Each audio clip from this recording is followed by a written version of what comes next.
Restez bien jusqu'à la fin de la vidéo, j'ai une annonce à vous faire. Bien. Il n'est pas sans dire que vous avez dû remarquer en effet que nous arrivons aux 10 ans du jeu Five Nights at Freddy's. Ce sera le 8 août 2024, soit demain à l'heure où je tourne cette vidéo et à laquelle je dois la sortir aussi. On a eu pas mal d'annonces de la part de Scott Game et de Steve Wool Studio concernant l'avenir de Five Nights at Freddy's. Voilà, on va faire un petit récap de tout ce qui est arrivé, tout ce qui arrivera durant 2024 et 2025. Puis après, sur ce qui doit encore arriver jusque là, je vais faire un petit peu mes attentes et les attentes de ce que j'ai pu entendre aussi des autres joueurs pour 2025, voilà. Donc on va commencer en 2024 pour les 10 ans de FNAF. On a eu pas mal de petits trucs qui sont sortis. Le 1er août, on a eu Map of Goz qui est sorti, c'est une sorte de Tamagotchi finalement, mais version Pop Goz, voilà. Il y a plusieurs fins, faut que je fasse les différentes fins car j'ai acquéri le jeu. Le problème c'est que... il était tellement vide en soi que j'ai pas fait tant que ça de gameplay en live, mais on m'a dit qu'il y avait plusieurs fins, donc je les ferai. Voilà, il y a une mise à jour qui est sortie même le 6 août, car le jeu était jugé trop complexe, voilà. Nous avons eu le 3 août The Joy of Creation, le remake. Le 7 août, nous avons, car c'est aujourd'hui, le 7 août nous avons Five Laps at Freddy's, la démo. Et le 8 août, donc demain, nous aurons FNAF Into the Pit, le jeu complet. Pour 2025, c'est très simple, nous aurons le jeu The Secret of the Mimic. La date est encore inconnue, mais on a juste l'année 2025, en espérant que Steve Wool Studio ne reporte pas encore la date de sortie, comme ils ont fait avec Security Breach. Pour l'été 2025, nous aurons donc la collaboration Dead by Daylight avec FNAF, qui a été annoncée par Dead by Daylight eux-mêmes et retweetée par Scott Game le même jour. Nous aurons le 12 décembre 2025 aux États-Unis et donc un peu plus tard en France le film FNAF 2. Et donc en 2025, date inconnue, mais on sait juste que c'est en 2025 qu'il sortira FLAF, le jeu complet, donc Five Laps at Freddy's. Maintenant les attentes. Pour FLAF, on s'attend à un Mario Kart type FNAF avec des mécaniques propres à FNAF pour rester dans l'univers du jeu. On peut s'attendre à ce qu'on se prenne un jumpscare lorsqu'on perd une course, comme on peut voir dans le trailer qui a été sorti.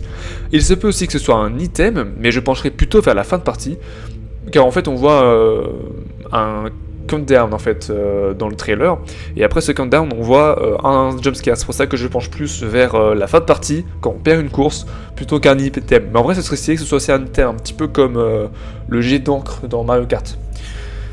Pour le moment, nous n'avons pas plus d'images que le petit trailer que nous avons ici. Nous verrons ce soir ce qu'il en est, quand la démo sortira. Pour FNAF Into the Pit, il nous plongera tout simplement dans l'univers du roman éponyme. Ce jeu retracera donc les faits du livre, en espérant que Megaka Studio nous donne des éléments en plus, car un FNAF sans recherche, c'est juste un Outlast sans plus. C'est d'ailleurs pour ces potentielles recherches que je ferai une, voire plusieurs vidéos en collaboration avec Archer Video, qui a su faire ses preuves sur YouTube très rapidement, en moins d'un an de théorie sur FNAF. C'est vrai qu'on appréhende un petit peu ce jeu, car la direction artistique sort des jeux habituels qu'on a eu jusqu'ici. Ensuite, nous aurons The Secret of the Mimic. Donc c'est le prochain jeu qui sortira par Steve Wool Studio après L-Wanted 2 sorti le 14 décembre dernier et après Security Breach sorti le 16 décembre 2021. Pourquoi je cite Security Breach? C'est vraiment parce qu'on se rappelle du lancement de ce dernier, le jeu n'était pas fini malgré les reports de sortie, mais ils ont rectifié le tir au fil du temps. Ce jeu sera en quelque sorte l'occasion pour eux de se rattraper après Security Breach. Le jeu se déroulerait en 1979 au vu de la date qu'on y aperçoit dans le petit trailer qu'on a eu. Enfin c'est pas un trailer, c'est considéré comme, mais c'est une sorte de teaser pour le jeu. Il se déroulerait donc pendant le Fall Fest, soit 4 ans avant les événements de FNAF 4. Espérons y voir concrètement pour la première fois William Afton et Henry Emily, les fondateurs de Fazbear Entertainment dans les années 70. Nous découvrirons donc d'où vient le Mimic et saurons enfin comment est-ce que ces tragédies ont commencé.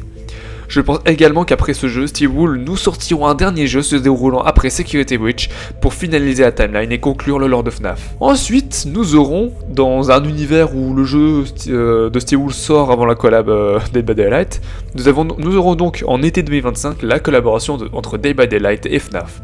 Une date assez lointaine, mais pourquoi? Pour nous sortir l'une des collaborations que les joueurs attendaient depuis longtemps. Mais de quoi sera composée cette collaboration? Un membre de la norme française FNAF nous a fait remarquer que Dead by Daylight avait un style d'annonce de collaboration bien distinct des autres jeux.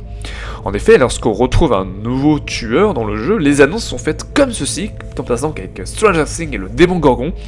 Et lorsque ce sont juste des skins en fait qui sortent, les annonces sont faites comme celle-ci, un petit peu comme ils ont eu avec l'attaque des Titans. Je dis pas parce que j'ai jamais joué à Dead by Daylight, d'accord?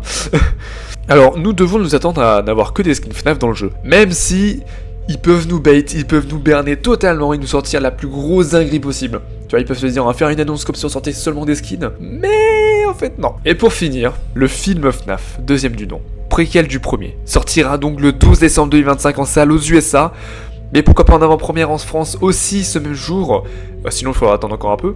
Espérons que Blumhouse ne refasse pas comme avec le premier, qu'on ressente vraiment les frissons qu'on attendait.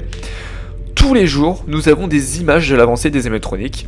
Je vous les partage ici et vous pourrez les retrouver sur le compte X officiel de Scott Game. Voilà, c'était une petite vidéo assez rapide sur ce qui va arriver en 2024 et ce qui arrivera en 2025 pour FNAF. C'est une grosse dinguerie. Sachez qu'on a plus de choses pour 2025 sur FNAF qu'en 2023, alors que rappelez-vous, j'avais fait une vidéo de 12 minutes en 2023, oui, sur 6 mois de l'année qui allait résumer ce qui est passé pour Final Fantasy Release. Et là, sur peut-être l'année complète, on a 4 projets qui arrivent en 2025 et on a encore 2 projets qui arrivent aujourd'hui et demain en 2024. Peut-être qu'on aura aussi une ou deux autres dingueries durant l'année car il reste encore quelques mois avant la fin d'année. Voilà, juste en fait les 10 ans de FNAF, c'est une réussite totale. Je m'attendais pas à un truc aussi énorme. Je m'attendais vraiment juste, pourquoi pas du coup à Into the Pit et 2-3 trucs par-ci par-là un peu claqués, mais vraiment je retire ce que j'ai dit, j'ai été très mauvaise langue. C'est une dinguerie les 10 ans de FNAF, écoutez-moi bien. Je crois que jamais un autre jeu pourra être à la hauteur au niveau des annonces, au niveau de la hype, parce que rien que la collab avec Dead by Daylight avant qu'elle soit annoncée, toute la journée on avait tous attendu la sortie. J'avais passé 6 heures sur Twitter ce jour-là ouais, attendre la collaboration, 6 heures à refresh toutes les pages, 6 heures à me faire troll par les utilisateurs qui disaient c'est moi la collab, et non c'est pas moi, je vous ai bien eu. On a tous cru à Cloak, et d'ailleurs en parlant de Cloak, la marque de Backy Player, il y a vraiment une collab avec FNAF qui sort le 8 août pour le coup. Ils l'ont confirmé eux-mêmes, ils ont dit ce n'est pas nous la collaboration attendue, mais ce n'est pas nous, on ne fera pas de collab. Ils font quand même une collab avec FNAF le 8 août, ils l'ont annoncé sur leur Twitter, et je l'avais dit dans mon tweet, j'ai dit regardez il va y avoir une collaboration avec Cloak. Tout le monde m'a dit non ce n'est pas eux, regarde ils ont tweet, mais finalement j'avais raison parce qu'en fait ils l'ont dit, hein. Ils ont clairement montré. Mais bref, voilà, donc il y aura aussi d'événements FNAF qui vont sortir. C'est pas la première fois qu'ils collabent avec FNAF Cloak. De toute façon, Markiplier, c'est le 3ème chouchou de Scott Cawthon, hein, avec Dawko et MatPat de Game Theory. Pour moi, Scott, il y a 3 chouchous, hein, vraiment, c'est Dawko, MatPat et Markiplier. Peut-être pas dans cet ordre-là, mais c'est les 3 chouchous, voilà. Donc maintenant on va passer à la petite annonce que je vous ai promise en début de vidéo. Ça fait quelques temps que j'y réfléchis et là j'essaie vraiment de concrétiser ce projet. J'ai pour projet de créer mon propre fangame de FNAF. Alors qu'est-ce que ça veut dire? Je vais pas le faire tout seul parce qu'en fait si je vous le dis là c'est parce qu'en fait je veux que la communauté m'aide à le faire parce que je sais pas faire de jeu.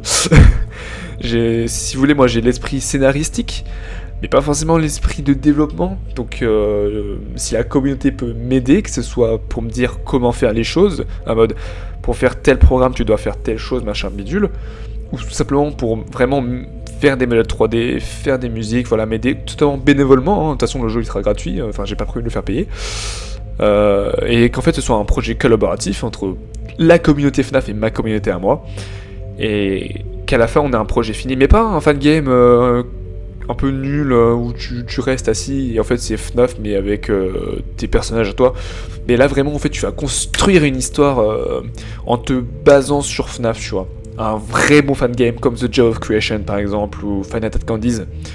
Voilà, c'est en fait c'est ce que j'ai envie de faire parce que moi en fait j'ai l'esprit scénaristique, je sais écrire des histoires, mais pour un jeu vidéo les mettre en place pour moi c'est un peu plus complexe, c'est pour ça que j'ai envie de l'aide de tout le monde, que tout le monde s'aide, et voilà.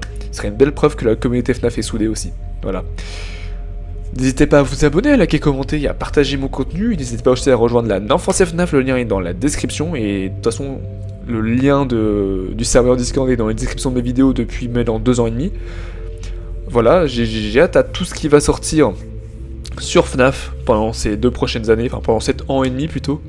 Donc nous on se retrouve dans un prochain contenu, on se retrouve surtout sur live pour FNAF, la démo, ce soir.